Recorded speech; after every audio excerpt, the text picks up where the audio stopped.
হচ্ছে অটোপ্লের কারণে আপনার ভিডিও যদি অটোমেটিক চলতে থাকে তাহলে আপনার নিজের ভিডিও যদি নিজে দেখতে থাকেন তাহলে আপনার রিচ কমে যাবে এবং আপনার ফেসবুক পেজ বা প্রোফাইল ডাউন হয়ে যাবে।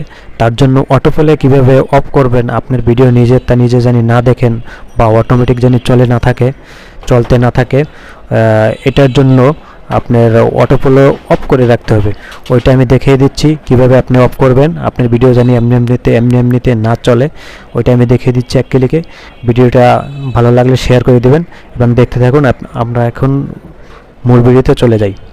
অটোপ্লে অফ করার জন্য আপনারা ফেসবুক থেকে অটোপ্লে অফ করা থাকলে, অফ করতে চাইলে ফেসবুকে পেজে চলে যাবেন, আর প্রোফাইল থেকে অফ করতে চাইলে প্রোফাইলে চলে যাবেন।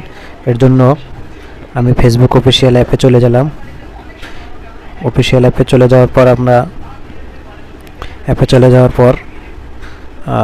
যাওয়ার পর আমরা এই যে থ্রি ডট মেনু আছে, থ্রি ডট মেনুতে যাব। থ্রি ডট মেনু, এই যে আমার প্রোফাইলের উপরে ট্যাপ দেব। ট্যাপ দেওয়ার পর এই পাশে সিটিং দেখতে পারবেন, সিটিং দেখতে পারবেন। আপনারা এই সিটিংয়ে ট্যাপ করবেন। সিটিংয়ে ট্যাপ করলাম।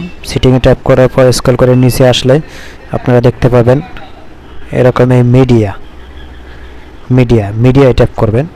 মিডিয়ায় ট্যাপ করার পর এই যে দেখবেন এরপর এই থাকবে, আর এই জায়গায় এই যে দেখতেন নেভার অটোপ্লে ভিডিও, ঠিক আছে। এইটা দিলে এইটা টিক মার্ক দিয়ে দেবেন। আমার তা টিক মার্ক দেওয়া আছে, ঠিক আছে। এটা টিক মার্ক দিয়ে দিলে আপনার ওইটা আর ভিডিও আপনার অটোপ্লে হবে না।